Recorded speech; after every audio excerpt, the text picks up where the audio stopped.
We'll be doing the panel. So our panel is titled From Smart Devices to Intelligent Robots, What Changes, What Doesn't? This discussion brings together industry experts and investor seniors to explore how intelligent technologies are evolving and which fundamentals are continually mattering. So I'm pleased to welcome all our panelists onto the stage. First, please welcome Mr. Robert Scoble, and please welcome Mr. Michael Gold onto the stage, and also Ms. Patti, the general partner from Solaris Venture Partners, who will also be our moderator for this session. So I will hand over to Ms. Patti. Yeah, we need another 2 microphones.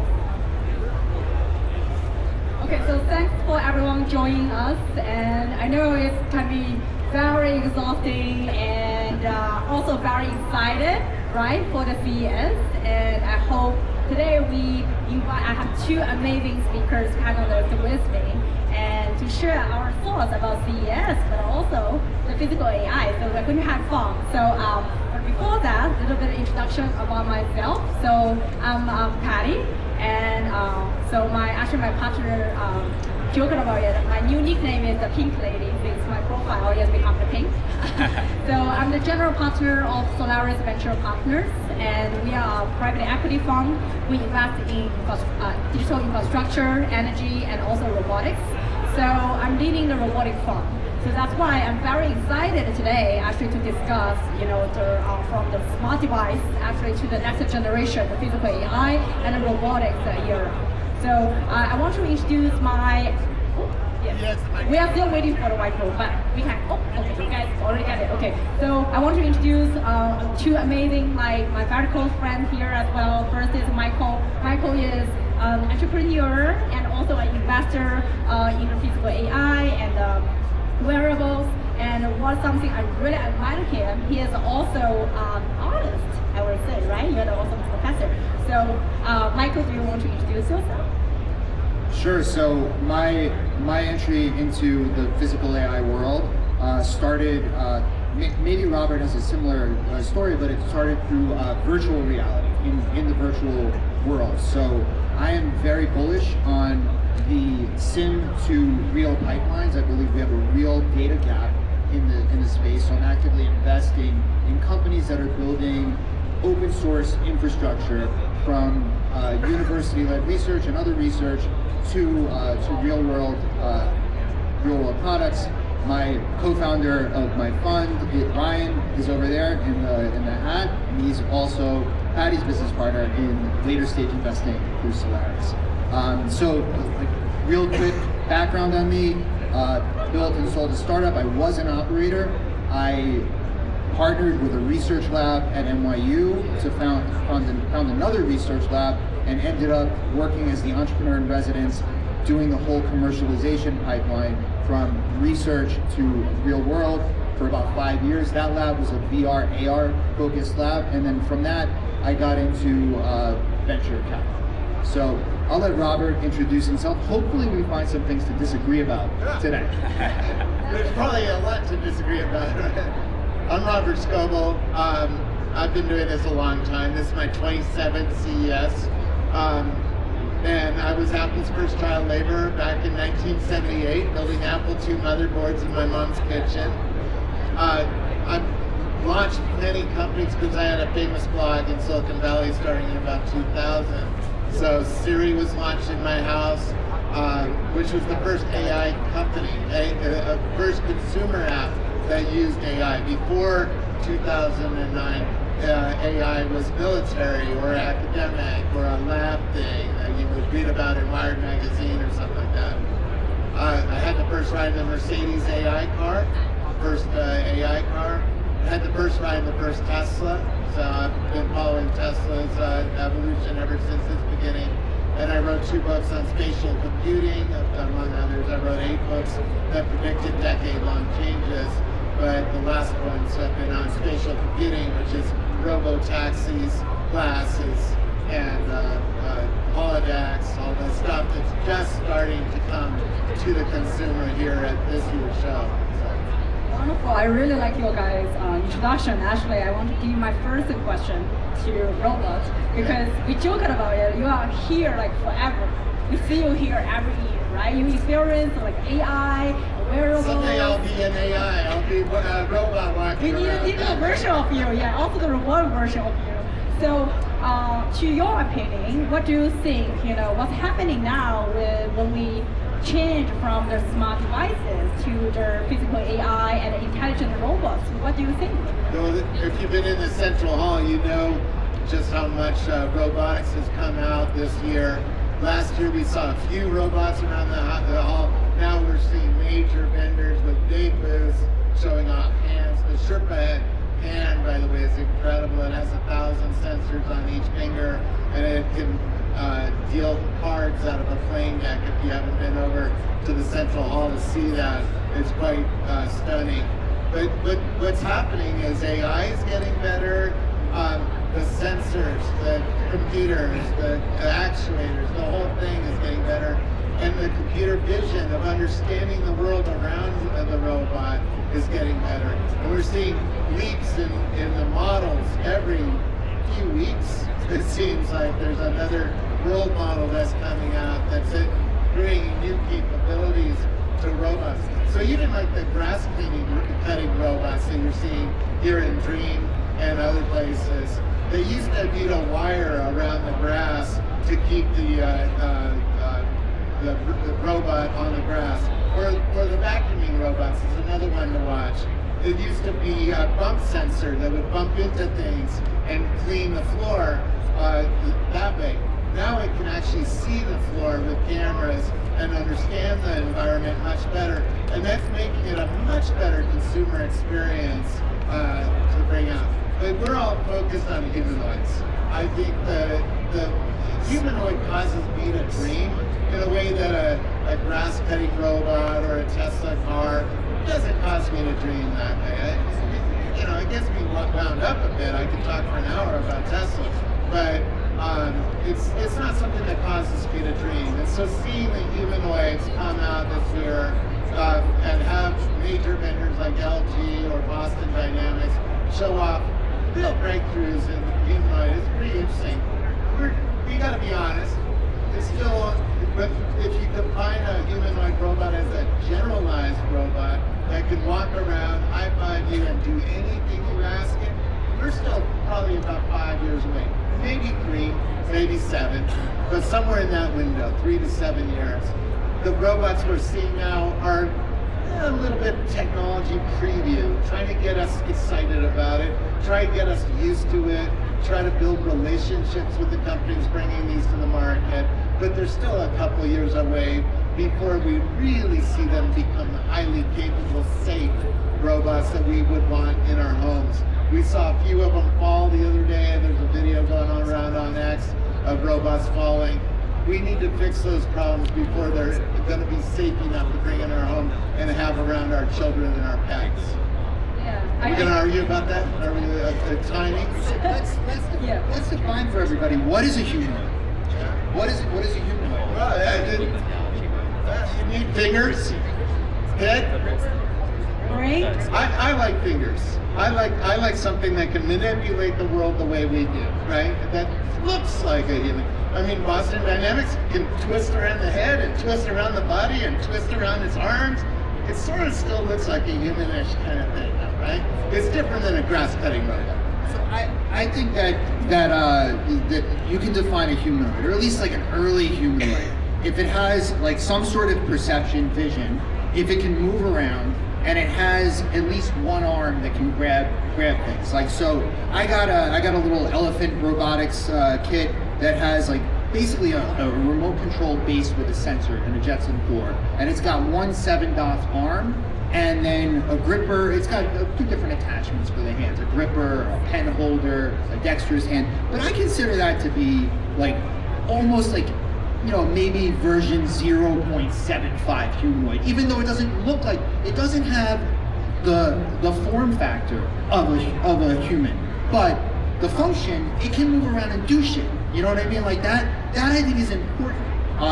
If it's just in place, if it's just arms on a factory line, maybe that's not a human. I don't know. What do you think about that? I think you define it pretty well. I like to see two hands or two arms so that it can do things like we do in the real world. That it can start taking over human tasks, right? Washing your dishes, doing your laundry, cooking food for you, manipulating things in the environment the way we do, right? And maybe you can do a lot of that with one arm on a wheel, you know, but it doesn't look cool it looks sterile, right? That's what I'm saying, the humanoid, when you see a humanoid like over in the central hall, they cause me to dream and it fits into our vision.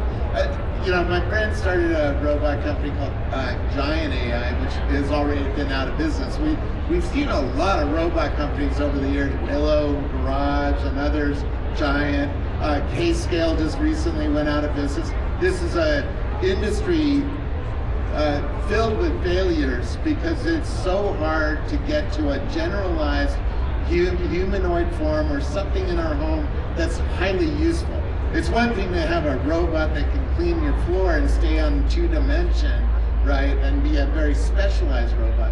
But it's another thing to have a generalized robot, and that's the one that we're aiming at. I think that's the hardest part, right? So we have seen a lot of manufacturers, like, you know, especially in China, even in like Europe, in Korea as well. They are making different forms of robots, and I totally agree with Michael. I don't think the robot humanoid needs to be like human. They can be spider, I don't know, like it can be snake. They can be different forms as long as it can perform certain tasks for us. But my question here is, especially I want to actually address this question to Michael, is because we talked about it, there are a lot of videos online, right? And showing us the humanoid, they can do laundry, they can do cooking, but I want to buy one. Where can I buy one, right? So I still cannot buy one at my home. So what do you think now, these days, for the developers and also for entrepreneurs, the biggest challenge to develop humanoid or other robotics for user cases? So I think you need to make the simulation to real world pipeline a first class citizen of your development. Start in a system like Omniverse, Isaac Sim, Isaac Lab, Isaac Arena just came out. NVIDIA just recently made that their whole suite of tools fully open source, like going back only like 2-3 months ago. It used to be under a quasi open source license where it was like, if you were a company below a certain amount of size, then you could use it, but if you were bigger, you needed to buy an enterprise license. Now it's fully open source, and people are really starting to build on it. So why is Sim to Real so important? If you build a robot, and you build a demo, and it works in the real world, and it fails, like once you take it to a different environment, then you need to be able to bring it back and change it again. You essentially just built a demo, not a repeatable pipeline. So I think having the repeatable pipelines is very, very important. I wanted to also address something that Robert said about, you know, like how the humanoids make you like really dream and really think, and I guess it's fitting given where we are.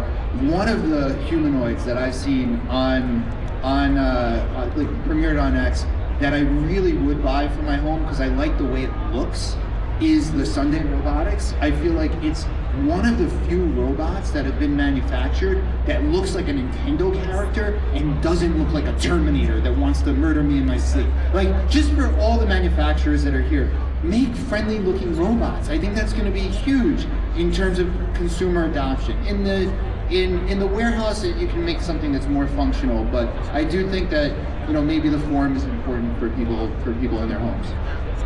It's funny, last night I had dinner with the founder of Sunday Robot. I think his AI is the most advanced on the market right now in a humanoid. What you're noticing, like if you go to you know, LG and see the demo, the demo is very specific set up, right? The kitchen was very defined and very studied. It can't come to my house and do the same thing. It's not generalized yet, even if you could buy one today, and you can't, right? When I visit with robot entrepreneurs or go to the companies, everybody says the secret is data. If you can't get the data, you can't finish off the job. You can't build a world model that understands everybody's kitchen to cook food, for instance. And the 1X Tech Neo robot has first of all, a friendly looking form. I watched dozens of people actually embody themselves in the robot with the VR and have the robot come over and give themselves a hug with the robot. So people like the form of the Neo robot. It's fairly affordable for an upper middle class person, $20,000 for the robot or $500 a month, which is still, upper middle class and above in terms of income. But it shows how they're going to get the data, because when that robot arrives this year, there's going to be a human embodied inside doing my dishes or watering my plants or doing, whatever, my laundry. And it's going to be the human capturing the data and shoving it into a world model or a VLA that will eventually automate and bring us to the automated, completely autonomous world where we have a generalized humanoid robot in our house doing those things. But at least it has a friendly form to it. I like it actually better than the Sunday robot, the way it looks. But the Sunday robot is way more advanced on AI. They're ahead in terms of automating the robot. And that's why everybody on X really started paying attention to Sunday when they showed off how advanced their AI is. Now over in the hall, you're seeing some different approaches to AI. You're seeing a company over there that can fold clothes, right, with a couple of arms. And that's cute, but can it get into the dryer? Can it go down the stack to go into the garage where my washing machine is and my dryer? No, it can't. So now I have to rethink through the house. We're going to see so much innovation over the next 5 years here at CES. Every year you're going to see more and more automation in terms of these robots, and more companies actually selling them, at least to businesses or eventually consumers. Yeah. So I actually am very glad you guys mentioned something and also new robots, because when they released the robots in the Bay Area, and so I'm hanging out with a bunch of Bay Area investors, right? We're talking about I got very excited, but immediately my friend who is investing in the cybersecurity and data, privacy, they said, "Oh, those robots are going to spy at me at home." So what do you guys think about those kind of data privacy and effects of customers at home? I have a lot of thoughts. So my wife is a data privacy lawyer for Genentech. She runs their data privacy program. So with our dinner table topics consist of for in front of our children consists of AI and data privacy. So they're pretty well versed, but we think about it a lot, and we make certain trade-offs in our home. Like we have a Google Home that spies on us, but I'm willing to make that trade so that Gemini can control my Nest to keep my house like a nice 69 degrees in the cold winters of New Jersey. But I think there's a limit to how much data people will give to the robots, and like Neo 1X, I don't know. I don't want teleoperators running robots in my house. I want the AI models to get better. I want to be able to just walk through my kitchen and scan it, turn it into a Gaussian splat, take it, train it to the robot. I want that all in one app. Jan LeCun, with his new startup, AMI, I saw the deck. I saw what JEPA is doing. Did you check out JEPA? So JEPA is doing, it's a move away from using language models and even VLAs, which are kind of language action models, to navigate the world. It's instead going from one state here to the next state here. I want to grab it, predict all the movements I need to do natively. And if you think about it, the way we all learned to navigate the world as babies, as toddlers, crawling through it, we were able to move through the world. We knew what this was intuitively before we learned the word bottle, right? We learned how to crawl. We learned how to move the kinematics, the inverse kinematics of our own bodies before we learned what the word crawl was. So I really do think that the robots will have to learn like that, and we're going to see new innovations this year that hopefully get us to that and make these robots a bit faster. Because even in Sunday Robotics, you see the videos, they look awesome, but most of them are sped up 5 to 10x, and people want these things to work a bit faster than they actually do. Absolutely. All right, I have no privacy. You all could go to X right now, open up Grok, and ask, how does Robert Scoble think? What is Robert Scoble's credit report? What is Robert Scoble's Chinese social score?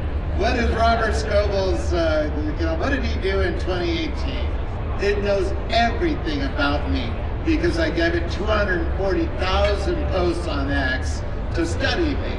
And I keep giving it more and more and more data as I live my life. I'm a public figure, right? So I've been in the world's media, I've written books, I've written magazine articles, I've been on TV shows, and all of that gets ingested. So if you want to know about me, there's no privacy in my life anymore. So it's over for me. Now, everybody else has a different opinion about privacy. With the 1x.tech robot, if you want to have a private conversation, you can send it out to the garage to charge in the garage while you have this private conversation. If you don't want it to find your sex toys in the drawer next to your bed, well, put a geofence and say, don't go in the bedroom. Don't come in the bathroom when I'm naked in the bathroom. That would be freaky. And I don't want you to see that. And I certainly don't want a human to be embodied in my robot while I'm taking a shower in the bathroom, right? So I'm going to put geofences in my house to keep it out of certain rooms where that's a private room and this is a public room. Eventually we will get to the space where it is an AI robot, but the AI robots are going to know everything about you as soon as you allow them in your house. And here's why. I walked down the aisle at a farmer's market with my iPhone. I was acting like an optimist, like a humanoid robot. Like, oh, what would a little robot do in a farmer's market, right? Taking video. I put that video on X.com. It knew everything in that video. It knew the time of day based on the sun hitting the market. It knew the economic activity of the market based on the cars it could see around the market. It even, at one point I met a farmer and I asked the farmer, what's your name? Give me his name. It did a RAG lookup, which is a retrieval augmentation generation. It basically goes to the internet. It learned the farmer's address, how many acres of land he had, what kinds of crops he grew, all from just talking in a very brief way, in a very little data about this guy, right? The AI figured out a lot about this farmer just from having a 10-second conversation with them in this video, right? So you can see, if you allow a robot into your home, it's going to know everything about your home very quickly, within minutes. It's going to know what kind of milk you have in the refrigerator. Sure. It's going to know what kind of, cereal you eat in the morning. It's going to know, eventually you're going to have it clean your house. Hey, go organize my house. Well, it's going to find your sex toys in your next to your bed, right? It's going to find those within an hour of you having a robot in your house. That's one of the things you're going to do with a robot. And it's going to find all that, and it's going to know it all. Now, on the other side of that, it can do automatic shopping for you, right? Why do you think they're putting AI in refrigerators? Because they want to set up this world where they can do a deal with Amazon, and if you are out of milk, the thing will know it's out of milk and order you some more, right? And get you another Amazon delivery or a DoorDash or whatever you want, right? And I'm already getting robots that cook for me. I have a Posha. I saw another one over at Eureka Park that can cook for you. These are very helpful robots. The preparation, still the human needs to do that. Someday a humanoid will do the preparation. And once there's a humanoid in my house, I'm going to talk to it and say, hey, I want, lasagna tonight. If I don't have the ingredients in my home, the robot will talk to Amazon or some service and get all the ingredients. There's a slight I have a little bit of a bone to pick with it. So there's really like, if you go to home security systems, so smart devices, right? We're talking about that. That's what the panel topic is. So if you go to home security systems, there's really two forms of it. One, you send the entire camera feed off to the cloud to process like the AI, right, and identify like humans. Two, you have an AI co-processor on a little device that sits in your home. So there's no reason why you won't be having, like we won't see it in the home, smart AI co-processors that are doing YOLO. The DeepX booth here has it, they have like little, like basically ARPIs and ARM systems that have NPUs that can do, run 3 models at once and do it at 60 frames a second. So I think that's, like, I would bet more on small models running at the home, doing most of this stuff, and then like, if you want to get an alert, like then it goes out to the cloud and sends like that little tiny bit of the feed to the cloud. Like that would be my preferred system that I would buy for my own. Are we gonna have time for Q&A? Because I see a couple hands going up. So I do have like another two very important questions, but this gentleman is very consistent. So I do want to give the chance for you to answer the question about data. Don't let Nils answer. He's a robotics expert. I'd like a clarification from Michael. So on the one hand, you say that I feel like I'm in trouble now.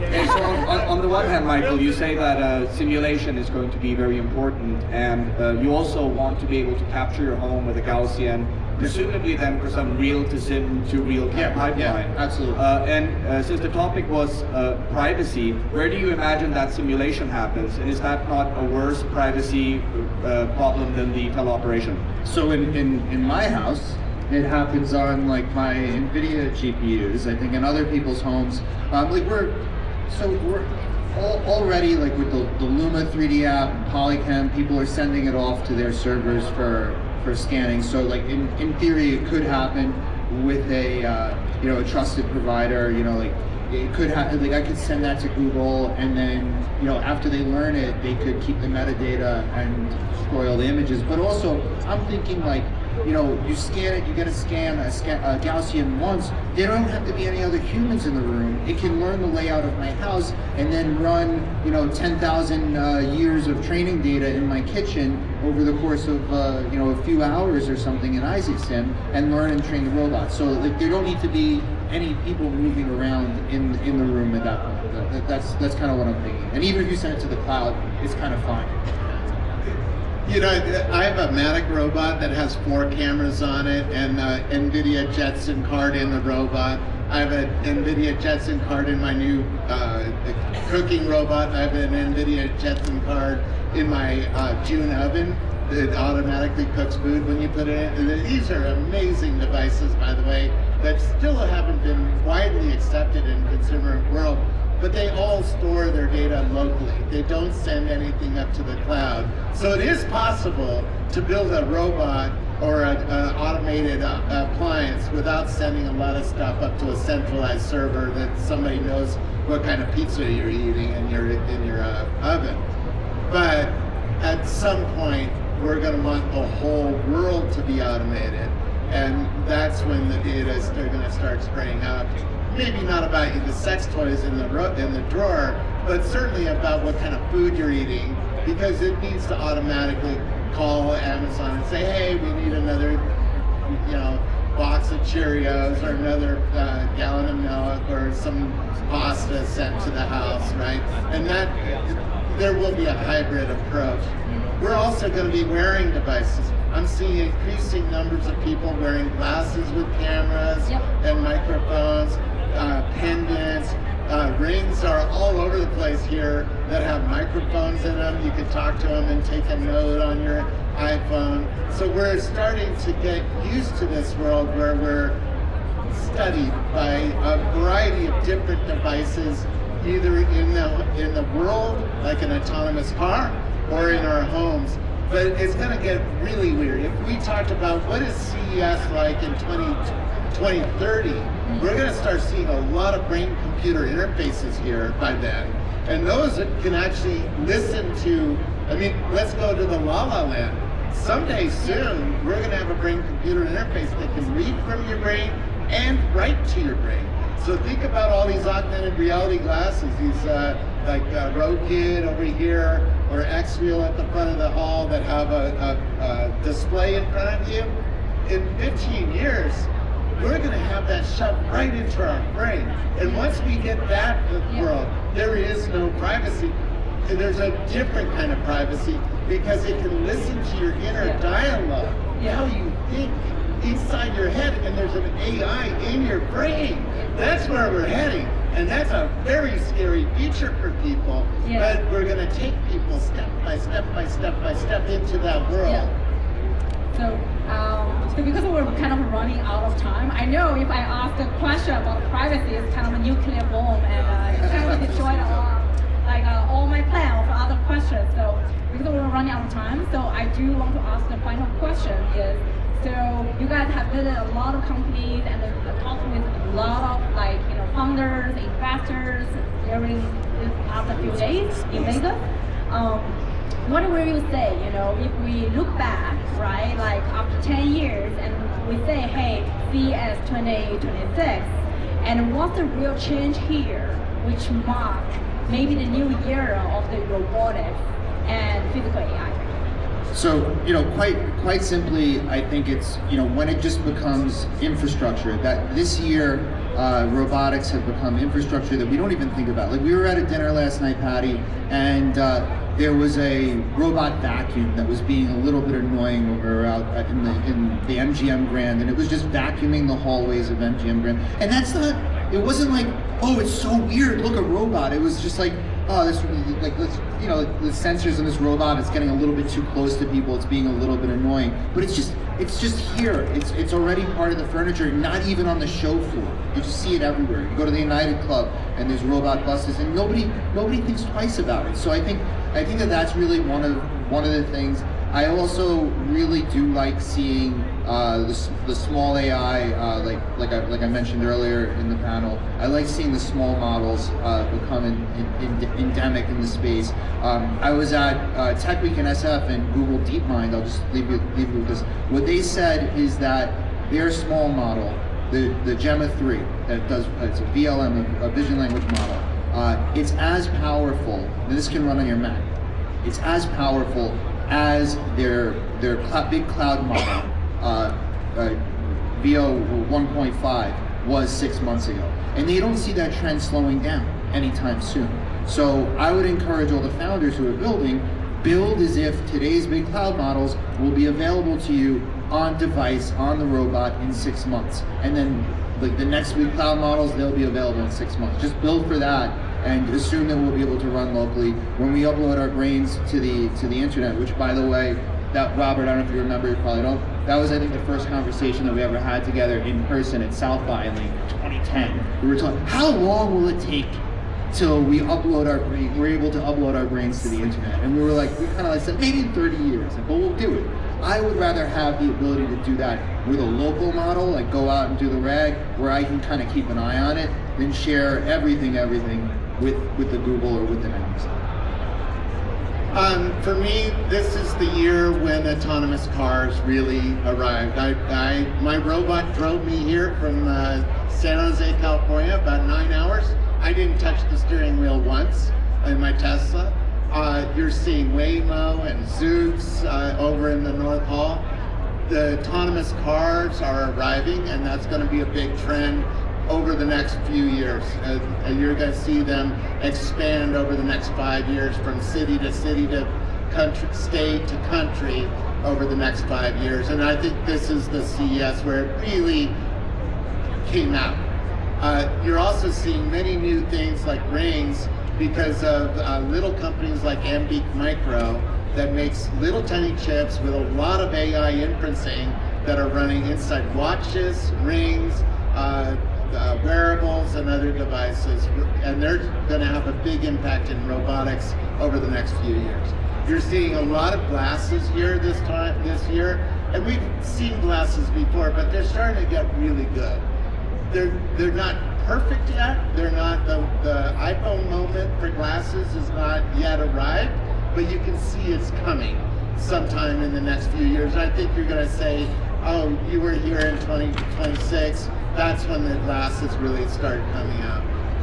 And this is the year of robotics. If you go to Central Hall, you see a huge explosion in a number of different kinds of robotics, from grass-cutting robots, that you're seeing those around here in the Dream booth, to new kinds of vacuuming robots, new kinds of pool cleaning robots, right? New kinds of glass cleaning robots, new kinds of snow blowing robots, a whole bunch of robots that just exploded here this year. And I think that's going to be a bigger and bigger trend over the next few years as well.